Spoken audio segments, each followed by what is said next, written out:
Alan, I'm not sure if you know this, but you have children, correct? I do know that I have children. Okay. Yes. Well, you may not know this about me, but I also have children. And it really occurred to me the other day that they're going to listen to this at some point. Or probably not, but they have the possibility of listening to this at some point. Well, I think you're really being optimistic, Rob, one, that this world has a future. And That's a given. Yes, yes. two, let me just relay a little bit of an anecdote from this last weekend where I was on a road trip with my two sisters and my wife. And I mentioned to my sisters, oh, you know what? My wife, insert wife. Borat and her name here. So sad. Actually just downloaded a bunch of episodes of Parapsychology for the trip. Oh. And my two sisters said, oh, cool. What's that?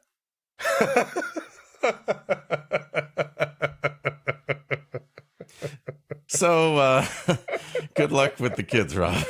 Oh, well, I don't know what kind of legacy it's going to be, but little baby TARDIS and 4-year-old Mrs. DeBrew are going to be, I think, okay with it. They're going to love it. It's time. Time for a thrilling story of romance, adventure, mystery, anything with an expired copyright. It's time for another Interrupted Tale. Hello, and welcome to the show that usually ends. It's another episode of Interrupted Tales, the podcast where my friend and I take turns reading stories to you, the listener, while the other person constantly interrupts. As per usual, my friend and local bon vivant Rob. Yep, we're just kicking it back and keeping it cash, huh? Yep, cash. You know, we're just hanging out here with the huge sus. Oh, cool. Cool. Well, what do we have on deck this episode, Alan? I probably story, Rob. I don't know. A tale of some kind. That seems likely. Maybe with a twist ending. I don't know. Something like that. We actually have a story from the pages of 10 Story Western Magazine. No more, no less. You want 9 stories? Get the hell out of here. I look at it. 10 Story, 33 Ads, Western Magazine. From the December 1949 issue. It is entitled Trust a Dead Man by W.J. Reynolds, which I feel like it's a conversation somebody had that somebody left either very early or very late on. It was kind of like, that's why you should never trust a dead man, or trust a dead man to screw up making waffles.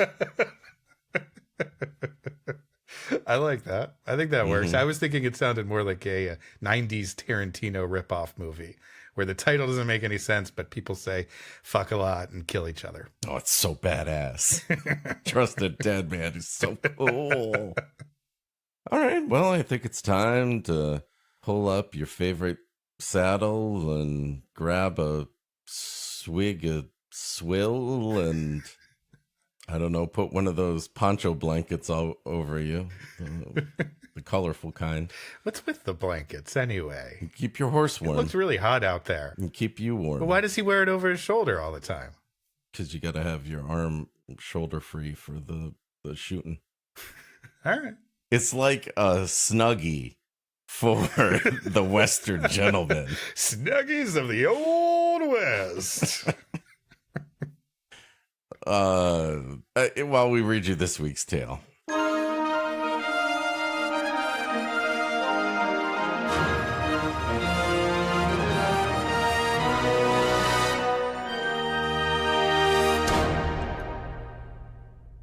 More of a Snuggie or a Slanket man?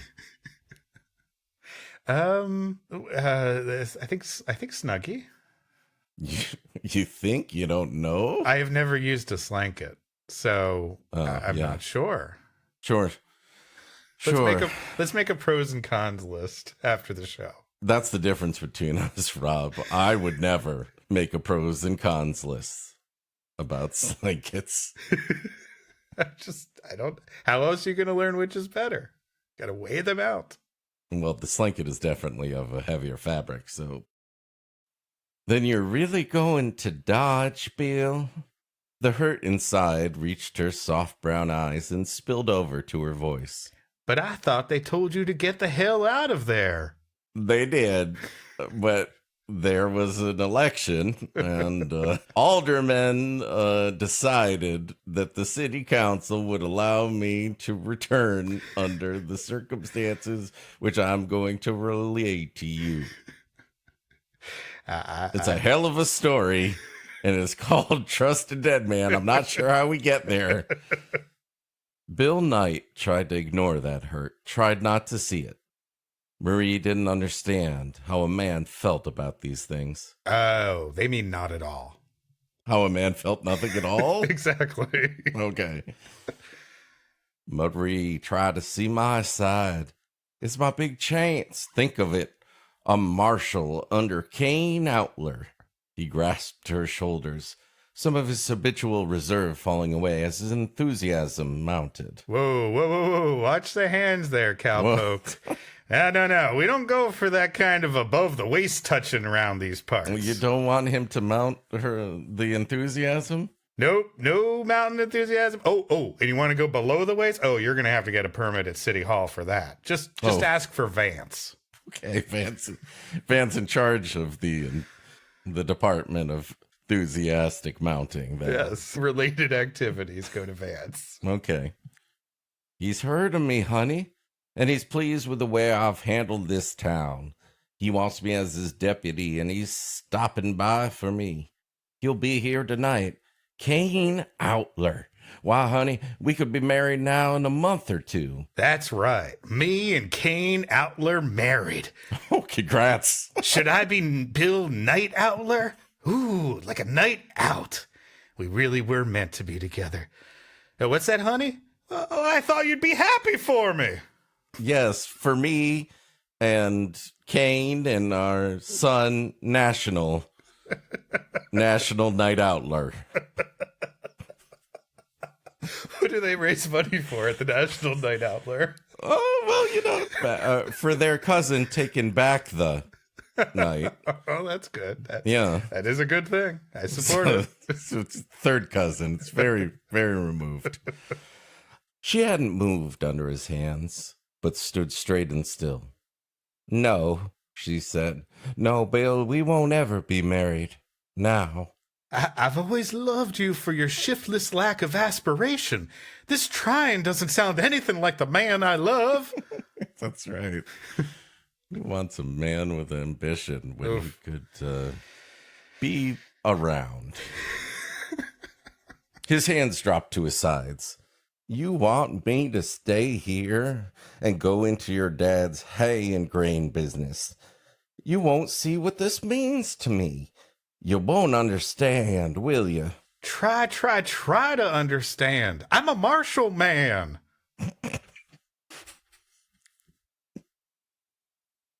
There was a sudden passion in her voice. One that is very uncommon, apparently. Yeah, I don't think that's happening a lot around these parts. I understand, Bill. Too well. In Dodge, it'll only be a worse version of the last 2 years here in Water Gap.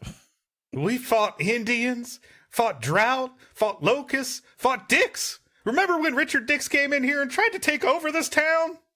Yeah. Have you been to Water Gap lately? I feel like it's all wet khakis. Well, sure, yes. No one wants damp khakis. I've told them it's a thing for the under 25s, Alan. Nobody older than that wants damp khakis. No, you're totally right. And Baby Water Gap is just crazy. I feel bad for the guy with the mop there. He's just walking around the whole time. It just gets worse and worse. It's sad, really. the days and nights of horror as you became known as Bill Knight, Marshal of Water Gap, and the gunmen wanting to add you to the notches on their guns. The nights I lay cold with terror, listening for the shots and the sound of feet. Someone coming to tell me you were dead or had added another notch to your gun. And I keep telling you that voids the warranty, but you just won't listen and keep killing people. I almost think you do it just to spite me. No, honey, you keep misunderstanding. I'm adding notches to my gun belt because it's too much at the old canteen. Honey, I told you got to start walking more and riding that horse less. Marie, his hands lifted toward her again, then stopped. She lifted her head and was looking at him suddenly, steadily. In the deepening twilight, he saw the finality in her eyes. Bill, she said, if you go without Lure to Dodge, it's over between us. I can't live like that. You know, I'm going to take a second and say props to Marie for speaking up like this. Oh, yeah. She shouldn't have to live in constant fear of losing him to some shootout when she has so many other things to worry about, like cholera or bear attacks or another Mormon war. Yeah, no, the one that they had against the cholera bears? That was particularly tough. This is why I keep telling people, do not flush your cholera down the toilet. It goes right to the bears. It's right. The septic system can't handle the cholera. Come on. Gunks up the whole thing. Yeah, herd immunity, everyone. Herd immunity. Don't just throw it out. His lips opened to speak. A plea there, ready. Then they closed tightly, and his dropping hands made a hopeless gesture.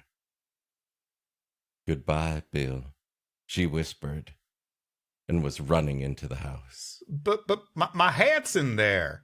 Damn it. Now I got to get a new hat and a place to live and fiancé. Priorities, though. Let's go see if the bar's open. Also forwarding your mail address. That's you got to do that too. Man, I'm going to go from zip code 002 to zip code 003. Oof. Oh, no, they skipped right to zip code 007. It doesn't make any sense at all. It's like house numbers. Why do they start at 10,000?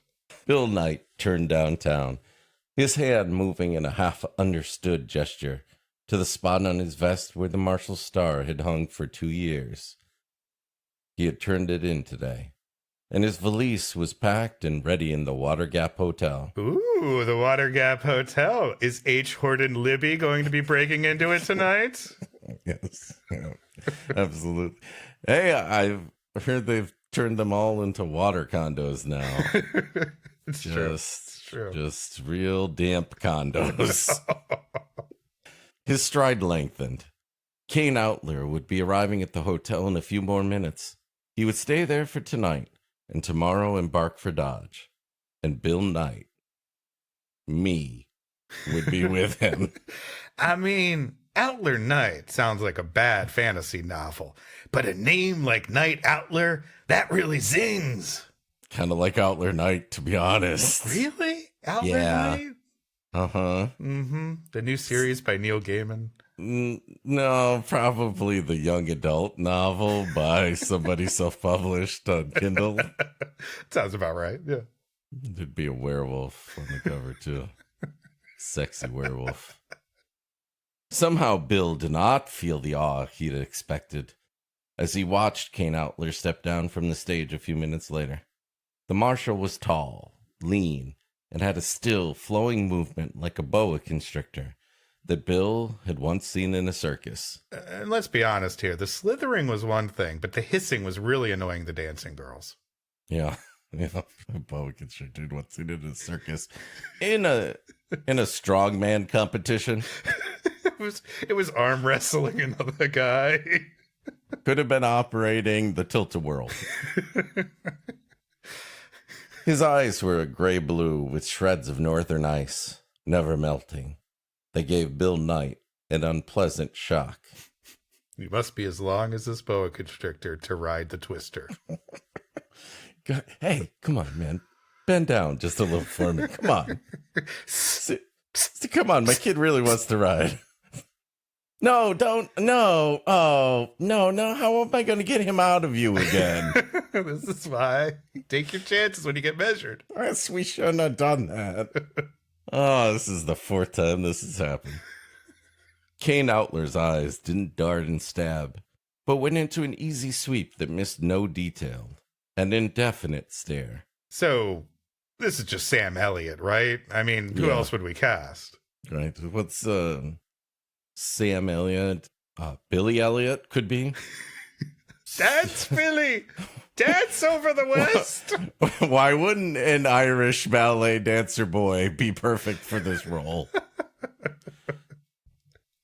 His white, slender hands were still with latent power. It's a little T-Rex, too. Sure. Of course, that would lighten the mood. The little slender hands. He couldn't reach his mouth, but he could reach his guns. Near the broad belt that supported the famous stag-handled Colts. As Bill Knight stepped forward, he received the full force of Outler's eyes, and Bill's lifting hand dropped back. He instinctively knew that Outler would not shake hands now. Well, plus, he's too busy doing an elaborate snake mating dance, so he can't be waving his arms around. Also, there's that whole cholera thing. Maybe you just shouldn't be shaking hands in the old way. Do the kind of pack salute or something, you know? Oh, I hear that shipment of Purell's coming in on the Wells Fargo wagon tomorrow. We got to dynamite it open. The Purell mine is open for business. I'm Bill Knight, Mr. Outler. Welcome to Water Gap. As Outler nodded briefly, Bill went on with an unaccountable lack of enthusiasm. I've taken the liberty to reserve you a room in the Water Gap Hotel, upstairs. Live from the upstairs ballroom of the beautiful Water Gap Hotel, we proudly present Foreigner! I was hoping to see Winona. Winona had to drop out. Oh, that's too bad. Winona. Do you think they're going to play Double Vision? They open and close with Double Vision. No, of course they. Oh, come on. That's the Double Vision. Come on. That's I get it now. Yeah. No, I don't. It's high concept. Sure is for a Foreigner concert. Yeah. You think when they do an all-star tour with like Loverboy, that Loverboy is like, hey, cut the crap with this Chris Nolan bullshit in the double crap here, man. I'm just here to play Working for the Weekend. I think the conversations are short and terse. As an aside, I was listening to Sirius XM this weekend where the Bare Naked Ladies hosted a segment dedicated to their era of music. And they told stories. 1997? Yep. They told stories about the bands that they had toured with. Let's say the Proclaimers.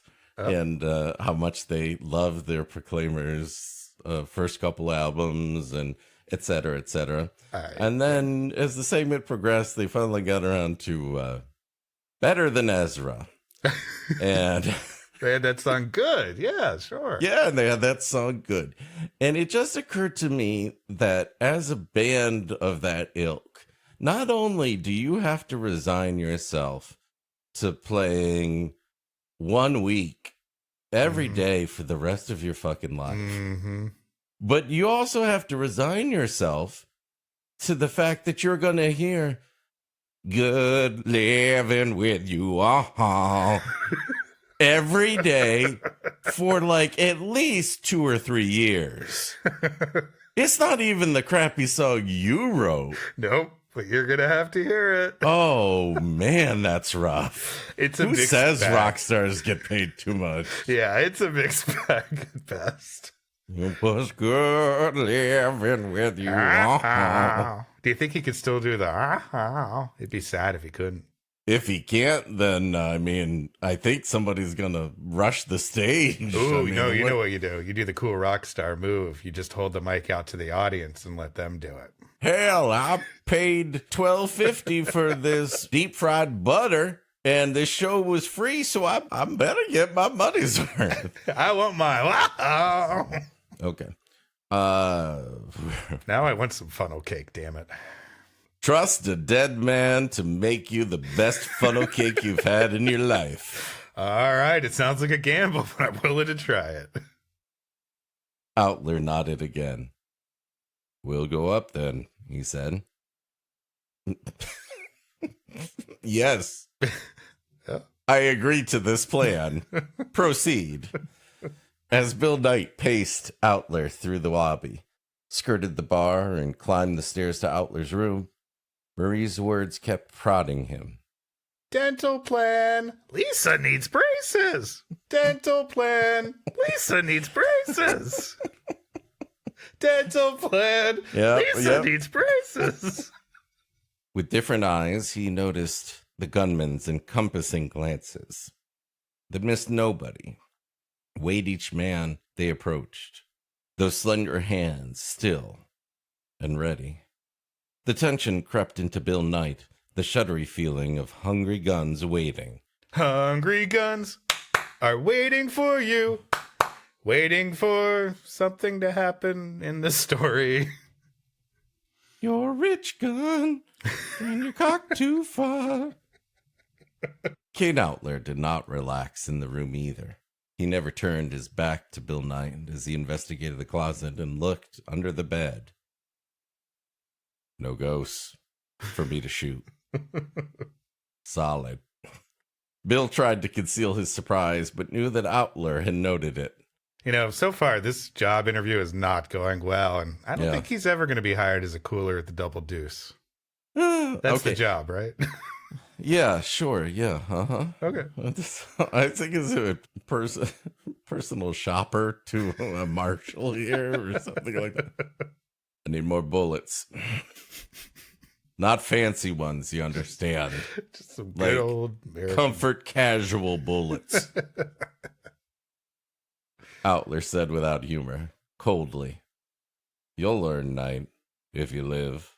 Had a man take a shot at me from under a bed once. Luckily, I had tired of sleeping on the straw bed, and I'd had a cotton mattress put on the day before. Cotton, of course, being the natural enemy of bullets. What? The look, the feel, the bullet-stopping power of pure cotton. This is why I don't walk around anymore without a mattress on each side of my body. You laugh. Well, maybe it was like a little 22 or something.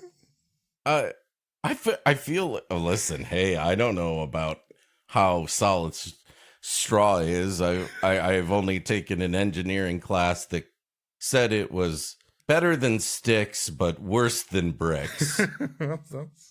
So I seem to recall from my test taking days. That was advanced class. I never got past straw. Right? Yeah.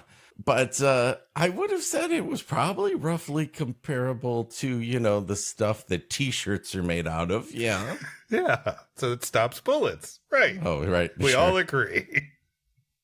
Bill Knight felt uneasy, a little choked. He wished they were already on tomorrow's stage. And it was no better in bed later. Bill, don't blame yourself. You can't force chemistry. You either click or you don't. Right, but I mean, he's a giver. He wants to make sure that everybody's satisfied. Yeah, he can't satisfy Marie and Bill Outlet, or whatever his name is. Kane Outlet. It's time to go shopping at the Bill Outlet, right next to the Baby Water Gap. And of course, Sam's Club. So, no, it's a BJ's out there. Oh, well, that's good. It's weird. Around midnight, after tossing for 2 hours, Bill Knight got up and dressed. Maybe a long walk would tire him enough to sleep. Hell of a Dodge City Marshal he'd make. Foggy with sleepless nights. Huh, that's really weird, Alan. Let me look at my phone. Yeah, that was my weather forecast for today. Oh, yeah? Foggy with sleepless nights. Oh, by the way, did I mention I moved to Transylvania last week? Oh. Yeah. I know. Everyone talks about the midnight killings by strange creatures of the night, but the schools are great and they have all-day kindergarten. Do they? Yeah. Really? Yeah. Wow. Yeah. I'm telling you, it's stepped up. Have I mentioned also that I'm on the undead? No, you hadn't. No, that's going to be important for the cleric spells I learned. It's unrelated. No, sorry, unrelated to what you just said. Yeah. Yeah. I mean, we're cool, right? Well, I mean, sure.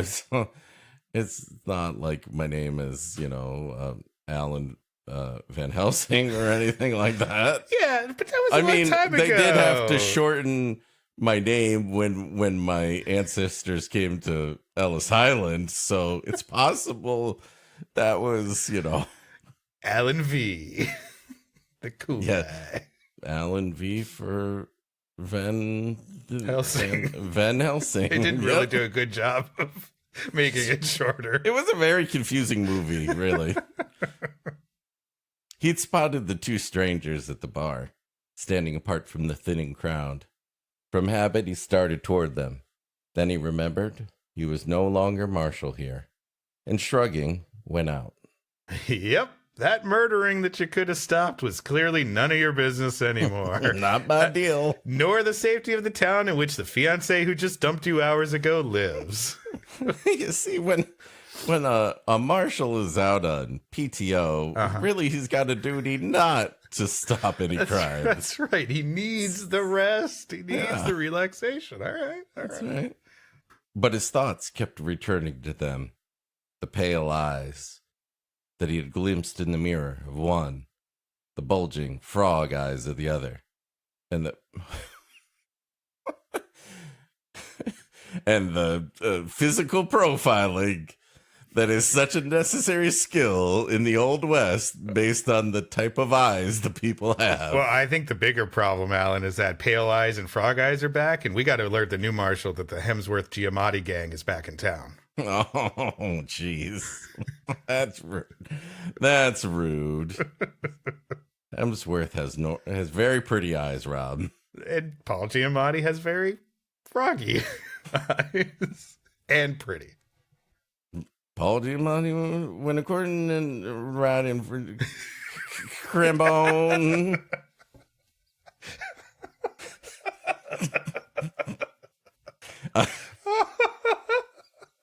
Oh, I hated when they took his ride out to Disneyland.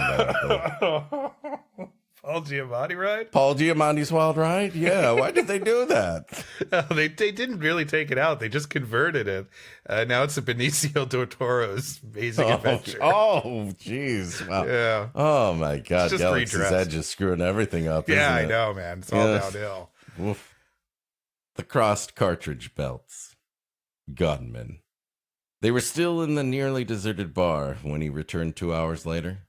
Bill turned through the bar, and Curly, the bartender, got off his stool and poured him a drink, and didn't mention the gold at all. The I legend? guess. Well, it's just a legend, Alan. Well, oh, it didn't exist? No, I don't know. I don't honestly remember, but the title, wasn't it The Legend of Curly's Gold? Of course it was, yes. All right. Well, let's just then play along. Come on. Okay, well. What are we doing here? I don't know what we're doing. We're doing that, or we're making a Three Stooges joke, and my Shep material is years old. I haven't refreshed it in a very long time. He was raising it to his lips when the two moved up beside him, one on either side, suddenly, smoothly. Under their stare, Curly moved back to his stool. Sorry, Bill. I got my own rule. If you don't tip, you deserve the gunfight. It's that simple. Well, no, I gave you a 1 at the beginning of the night, and then I gave you a nickel for every drink after, so it's, I think you're forgetting the 1 I gave you at the beginning, and you're just counting the nickels. I can't hear you over the sound of the cock and guns. Sorry. You're Bill Knight? Asked Pale Eyes. That's right.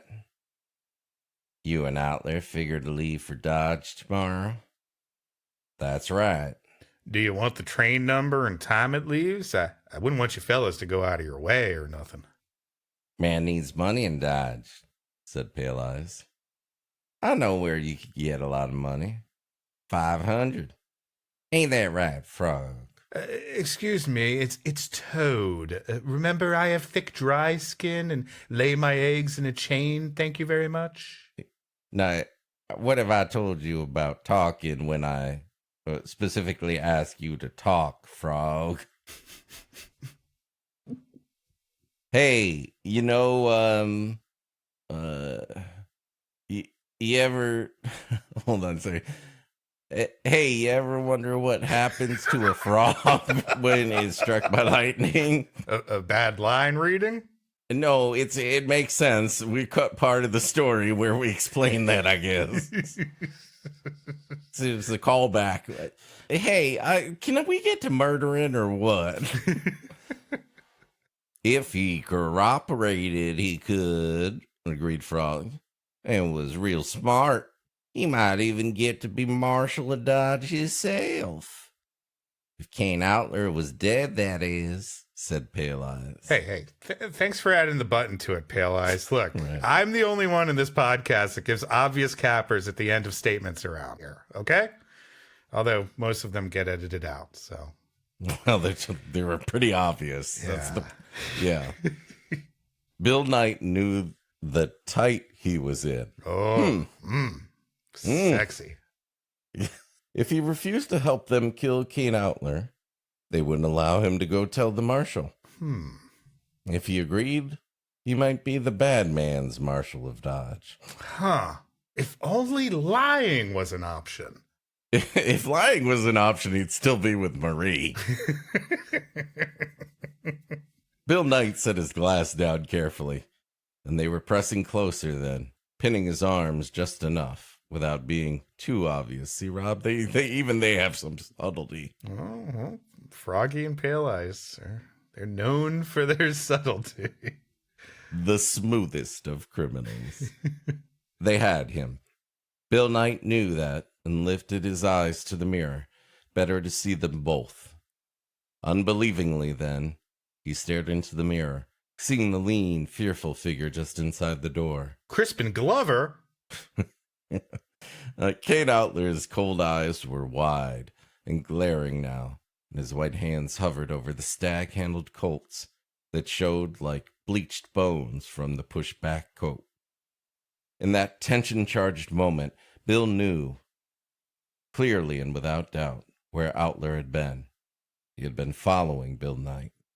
The wolf in him had felt Bill Knight's unease, that animal instinct suspecting a trap, and those glaring eyes now told Bill that he stood convicted with those other two. Hey, Kane, I was just going to the little cowboy's room, and these guys asked me for a drink, and, well, I'm not saying don't shoot them, just don't shoot me. Also, I'm indifferent as to the fate of Marie if she happens to stumble in here. I've made that clear so many times before. Bill Knight knew that those hungry stag-handled guns would make no distinctions. His life hung by a slender thread. These two are out to kill you, Outler, Bill said clearly. They tried to ring me in on it. Yeah, that's it. And they offered me cash and girls. Yeah, girls too. Why, damn you, began Pale Eyes. Bill Knight shoved with his arms suddenly, hard, then went in a long dive along the sawdust floor, hands stretched above his head. They're yours, Outler. Alan, I don't know much about the Old West, but is diving to the floor part of this true grit I've heard so much about? Sure. I mean, I've done it at the Texas Roadhouse. You get a lot of peanut shells on you. Oh, well, that's the grit. Ironically, that's what they make grits out of, Rob. Peanut shells? Yes. Or Texas Roadhouse. I bet you didn't know that. I did not know that.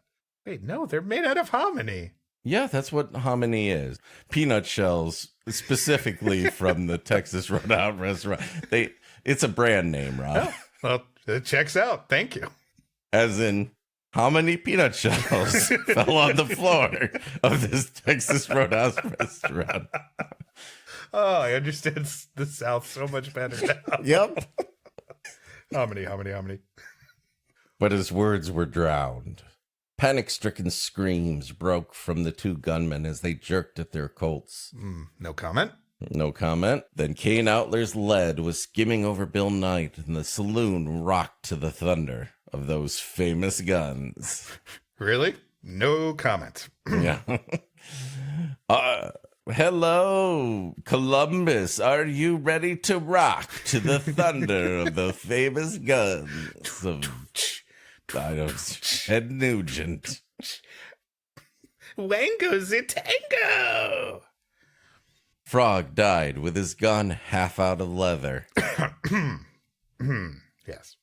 And Pale Eyes followed him so close that they fell together with the dying Pale Eyes squeezing off a shot, oh boy, into the sawdust floor. Come on, Story. I'm really trying hard here. One more shot into the sawdust floor. Poor Pale Eyes. Oh, Lord. Slowly, then, some of the fearful tension ran out of Outler, and the gun sagged almost imperceptibly. Those men have followed me from Santone, Outler said finally, his voice in an even monotone. They were hired to kill me by a certain element in Dodge. I've got it narrowed down to either Wyatt Earp or my ex-wife. I owe them both money, and frankly, they've both been looking for closure in general. Oh, they both deserve it, yeah. They could and would have made it interesting to anyone who helped them. His cold eyes bored into Bill Knight.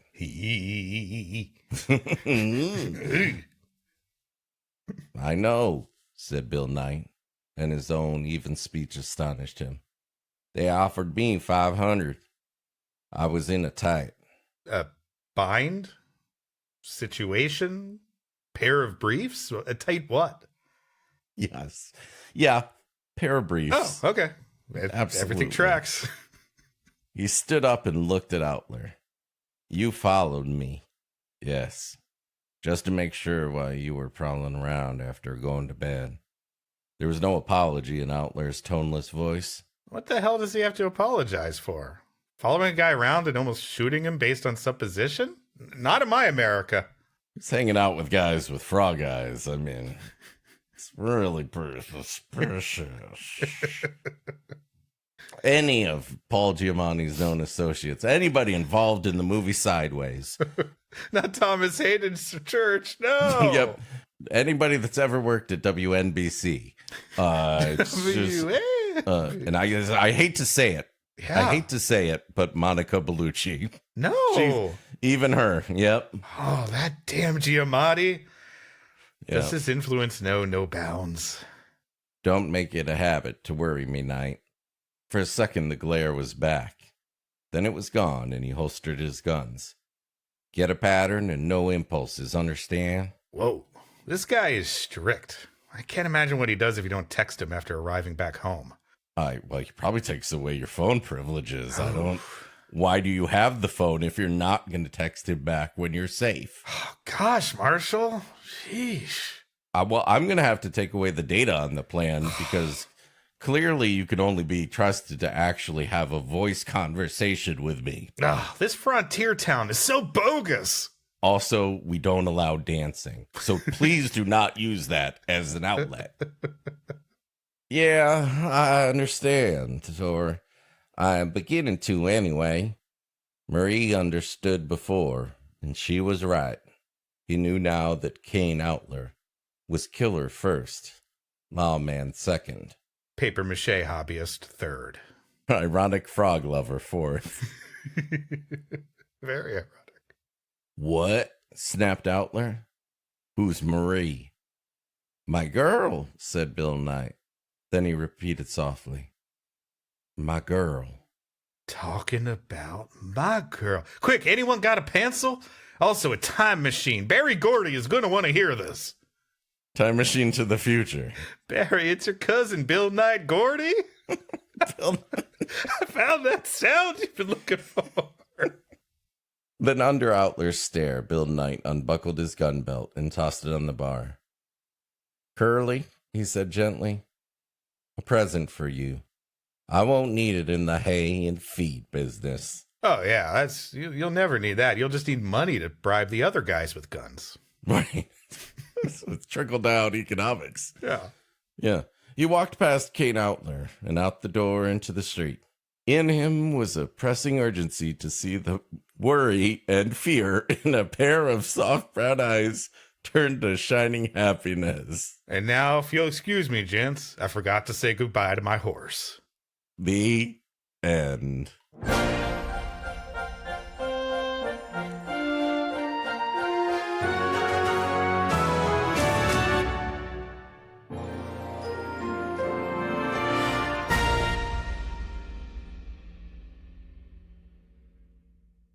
Hot Western action. Let's slap leather, Alan. I'm ready to ride to the West. Well, I don't want to get into it tight, Rob. Don't you worry about it. I've learned a lot from this story. Have you? Well, please inform the rest of us then. What would you say the moral of the story is? I have no idea what the moral of the story is, except trust a dead man. It's right there in the title. Oh. Yeah. When a dead man comes up to you and gives you advice, you trust that man.